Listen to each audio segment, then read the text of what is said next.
Bakit kaya ang maling doktrina ang Musling pinaniniwalaan ng mga tao?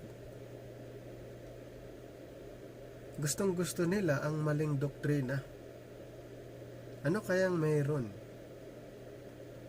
O siguro hindi nila alam na ito ay mali na doktrina, kaya ito na may kanilang pinaniniwalaan at ipinapangaral. Kasi kung alam nilang mali, hindi nila ipapangaral ito. So, siguro ay wala lang silang idea o kaalaman na ang ipinapangaral ay mali. Why people believe wrong doctrine? Bakit kaya gusto ng tao na paniwalaan ang maling doktrina? If people want to be right, then why do people believe wrong doctrine? If people want to be right, kung gusto naman talaga niya na maging totoo, bakit niya paniniwalaan ang maling doktrina? Okay? Napakalinaw po yan. People do not willingly believe false doctrine. Kahit anong sasabihin mo sa kanya na iyong ipinapangaral mo ay mali, sasabihin niya na tama itong ipinapangaral ko. So people do not willingly believe false doctrine. Habang ito ay hindi niya alam na mali ang kanyang itinuturo, ito ay patuloy lang niyang itinuturo at didipinsahan pa niya ito. They think it is true. So yun po yung yun yung sa pagkakaalam niya. Kumbaga mayroon na siyang preconceived idea na ito na yung tama. Kung mayroon pang ibang maririnig, yun ay mali. Basta ito ang tama. Aralin po natin ang Biblia kasi ang Biblia ay nagagamit sa mali na hangarin, mali na motibo, at yun po ang kailangan nating mapag-usapan. Pwedeng magiging mali ang laman ng Bible depende sa gumagamit. Ang dami natin ng mga example dyan. Halimbawa, yung bautismo sa tubig. Di ba ang inutusan sa Bible, mga apostol, bakit ang mga pastor nang babautismo? Yun yung mga sample na nagiging mali. Walang utos sa Bible na ang pastor ay mangbautismo sa tubig. Isa pa, tithes. 'Di ba? Yun yung very common na at the end of the preaching ng mga preachers, tithes agad. Sino ba ang inutusan na magbibigay ng tithes? The 11 tribes. Kanino sila magbigay? Sa isang tribo na walang property. The Levites. Ang hintel ba ay inutusan na magbigay din ng tithes sa mga pastor? Wala. O, diba? Yun yung mga sample natin dyan na namamali yung tama kasi depende doon sa paggamit. O, sasabihin nilang hindi. Si Abraham nagbigay naman ng tithes bago pa ang batas kay Melchizedek. O sige, sundin nyo. Pero isang basis lang. Bakit? Si Abraham isang basis lang nagbigay. Bakit nangungulekta halos everyday? Yun ang example natin na mali. Tama ang nasa Bible kasi nakasulat, pero ginagamit ito na hindi naman kasama sa utos. Yun po nagiging mali. Kaya why people believe wrong doctrine? napapaniwala yung karamihan, mali ng doktrina yun eh. Siyempre, ang tao, pag nasa Bible, sasabing tama yun, nasa Bible. Yes, walang problema yun, nasa Bible, tama. Pero yung nagtuturo sa'yo, mayroon siyang ibang gustong makuha sa'yo, kaya ginagamit ang Biblia para ikaw ay matakot. Dapat hindi ganon. Why people believe wrong doctrines? Kailangan aralin ang Bible, pag-aralan ang Biblia para maitama. Hindi tayo nakadepende doon sa preacher na ginagamit ang Biblia, pero mayroon siyang ibang hangarin, mayroon siyang gustong makuha sa iyo. People do not willingly believe false doctrine. They think it is true. Hanggang sa isip lang, why do people get lost when they drive? Diba? Parang ganun lang po eh. Bakit may mga tao na naliligaw while driving? What they thought was right. Siyempre, iniisip na nila na I was right. Pero, mali pala. Parang ganun po ang pag-aaral sa Bible na sa iniisip natin ay tama, pero later on na-realize mo na mali. What they thought was right was wrong pala. And they did not see the big picture. Hindi kasi nakita yung big picture, kaya nagkakamali. Ganun lang din dito sa ating pag-aaral. Ang dami po na mga teaching na pinaniniwalaan na ito naman ay mali. Bad instructions with the modern GPS systems and satellite. Imaginary, it is harder to get bad instructions these days. But not everyone gets good directions. Malinaw po yan. So, mayroong GPS, mayroong sinusundan, pero pwedeng magkakaroon ng problem dahil mayroong bad instructions, maliligaw ka. At sino ba ang mga nagbibigay ng mga instructions? Mga preachers. Mga preachers. Every Sunday, naririnig natin ang mga instructions, pero naililigaw na pala yung mga listeners. Yung mga listeners naman, walang idea. Ang mga listeners, wala silang kaalaman tungkol sa sinasabi nung taong nagbibigay ng instruction na sila pala ay napapahamak at ginagamit ang salita ng Panginoon para sila'y takutin. So, false teachers are a dozen and when combined with eloquent speeches and smooth presentation, it is easy to believe these higher educated self-declared gurus. Dahil sa kanilang natapos, sa kanilang educational background, ito ay ginagamit sa maling hangarin. Yan po ang mga sign ng mga false teachers. Gagamitin nila ang kanilang mataas na napag-aralan at gamitin nila yung galing nila sa pagsasalita at yung kanilang presentation. Yan yung mga signs ng mga false teachers. Bluffing.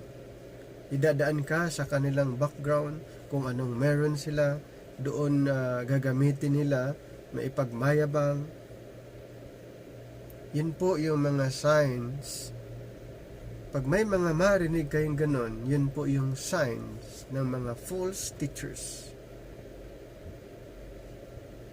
pinapakilala ang kanilang sarili na sila ay ganito, mataas ang kanilang pinag-aralan, mayroon silang ganitong natapos, at ang galing nilang magsalita.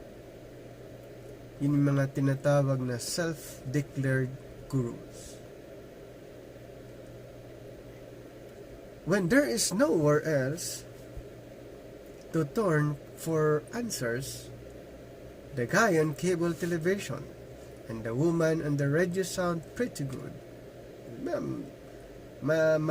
Madali silang maka-attract yung mga programa sa television, sa radio, at kung ano-ano ang kanilang mga sinasabi. At marami pong mga listeners na na-attract sa kanilang sinasabi. Unfortunately, there is no way for the lost to know.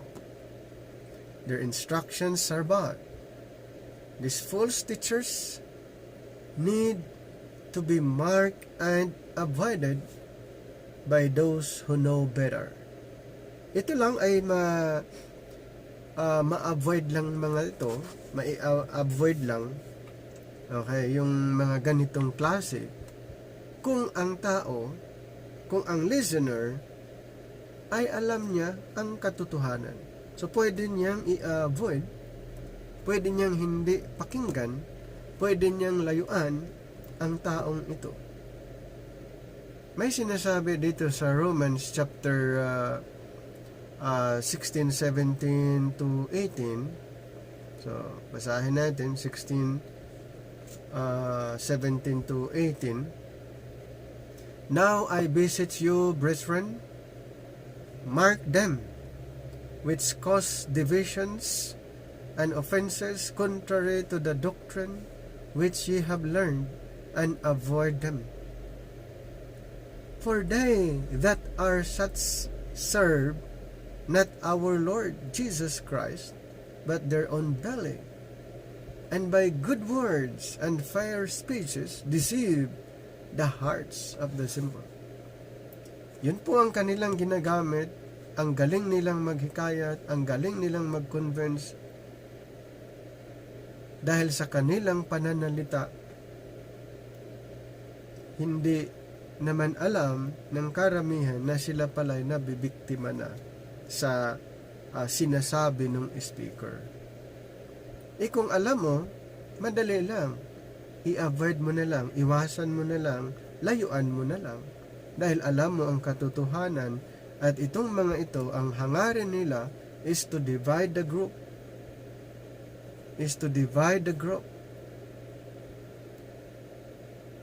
For they that are such serve not our Lord Jesus Christ. Hindi naman talaga sila nag-serve sa ating Panginoon. Mayroon lang silang minimithi na gusto nilang makuha, at sa pamamagitan mo, doon nila makukuha yun. Mas lamang ang may alam. Advantage sa mga nag-aaral. Kaya, to identify sa ganitong klaseng preacher, pastor, speaker, you must rightly divide the word of truth. Ano po ang susi ng lahat para ma-identify ang ganitong klaseng motibo, ang ganitong klaseng tao, ang ganitong klaseng pastor o preacher?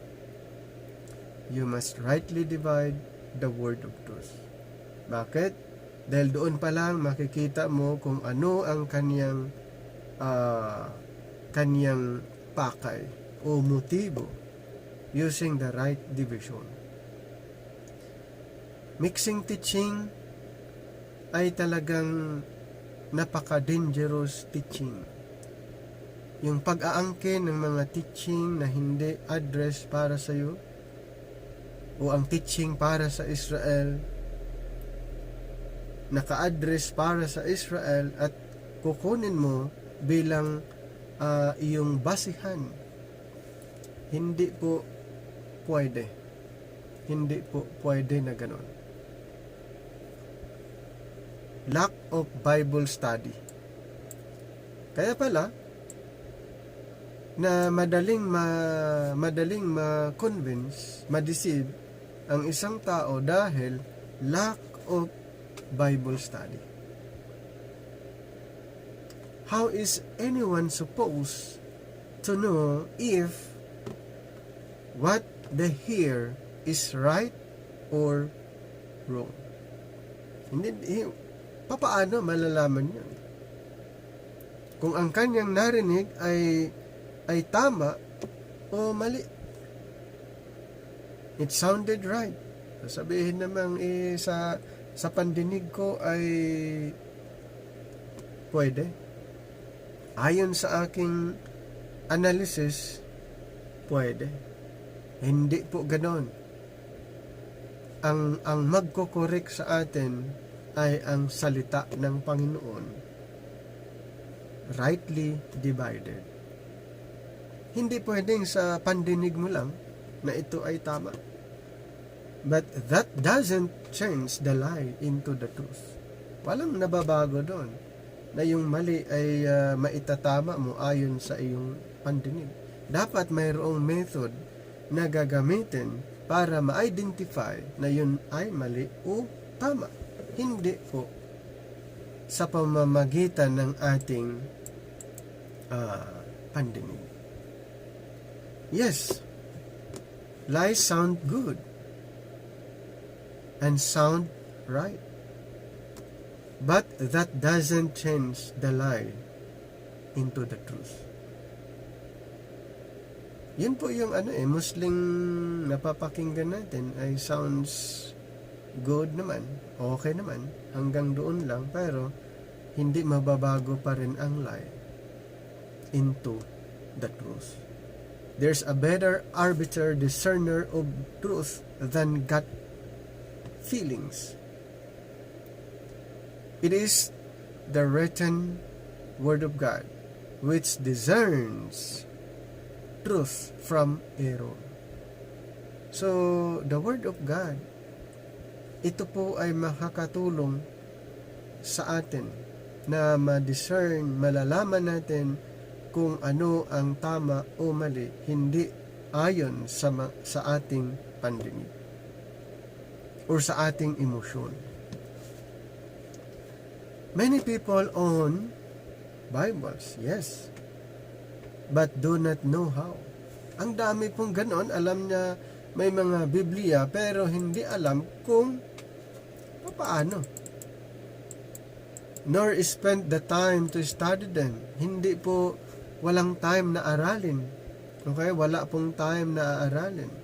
If they did, false teachers and bad instructions would not be so prevalent.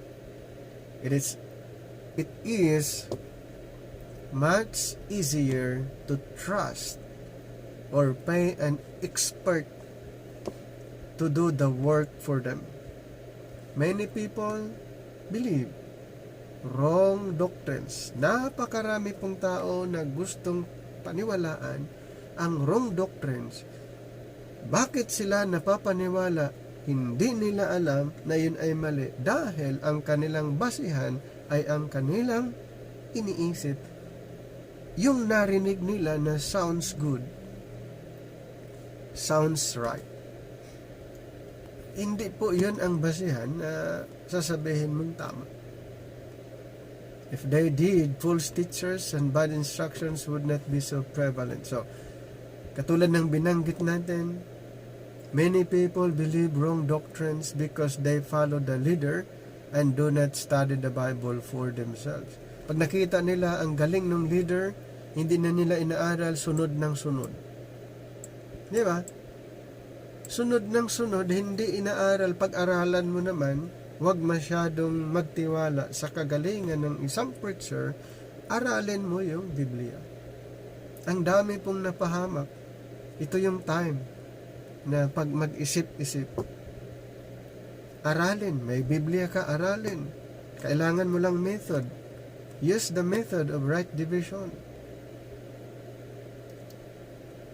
Second and third hand belief. Yun yung mga tinatawag na second and third hand belief systems. sumusunod lang doon sa ma-impluwensyang speaker. Through Christianized culture and spiritualized preaching have a higher chance of being wrong than personal Bible study.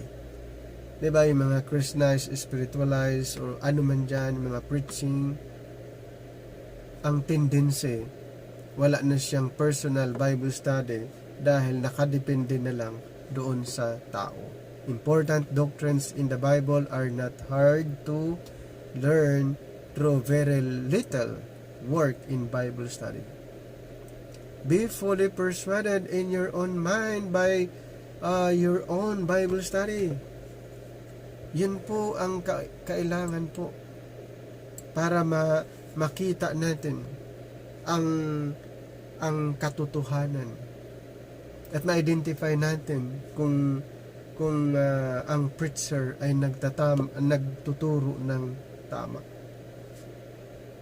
So na-miss yung big picture, missing the big picture, na-miss yun, yung napakahalaga. Kaya kailangang aralin natin ang salita ng Panginoon, titignan natin as a whole, as a big picture. People do not get lost on purpose.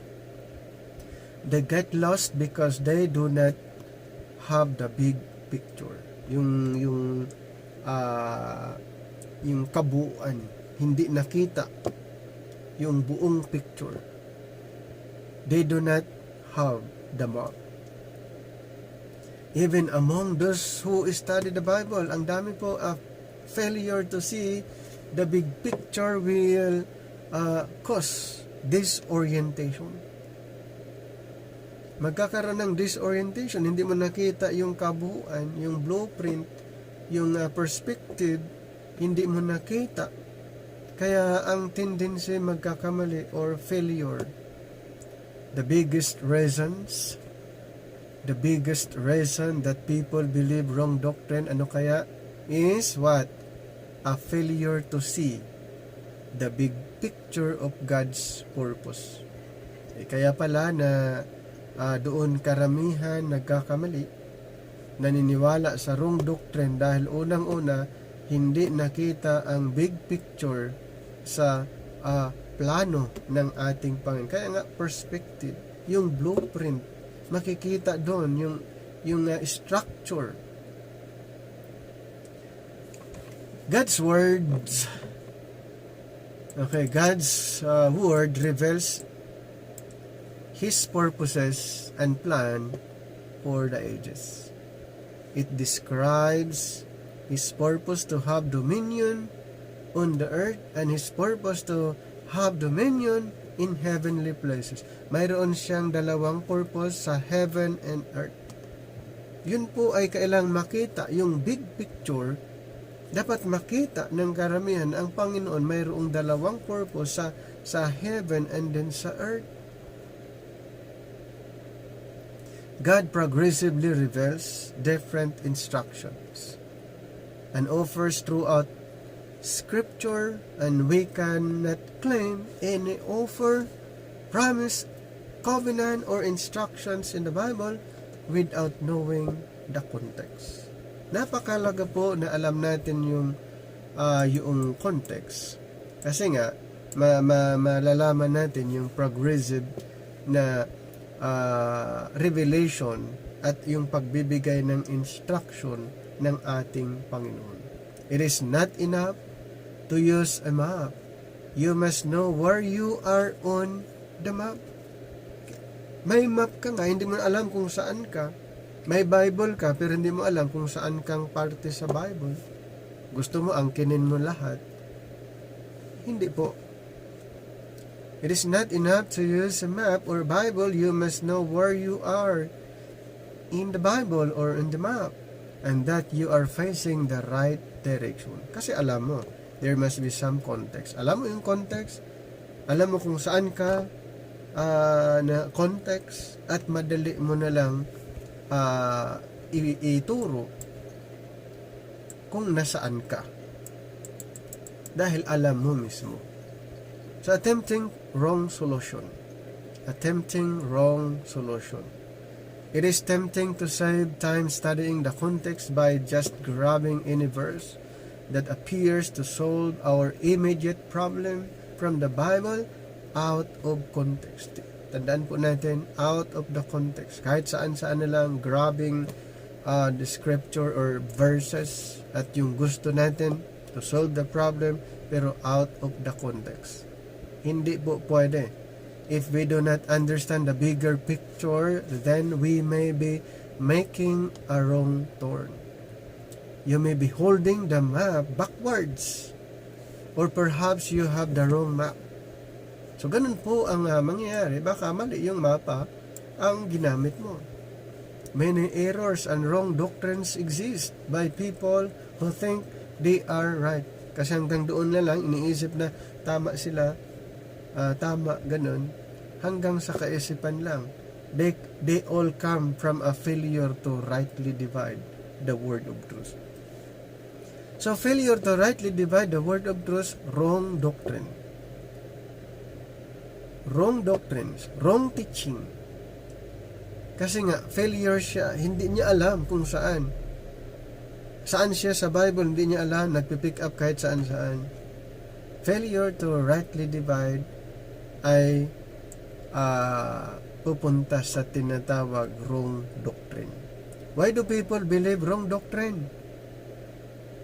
The same reasons people get lost. They do not see the big picture, and it is hard to admit you don't know where you are going. When you're lost, buy a map and take some time to study it. When you are confused about God's will and need some answers, take some time studying it rightly divided. Studying it rightly divided. According to 2 Timothy 2:15, study to show thyself approved unto God, a workman that needeth not to be ashamed, rightly dividing the word of truth. Para maunawaan ang tungkol sa katuruan ng ating Panginoon at hindi maiwasan ang ating paniniwala sa mga wrong teaching. Study the Bible, rightly divided.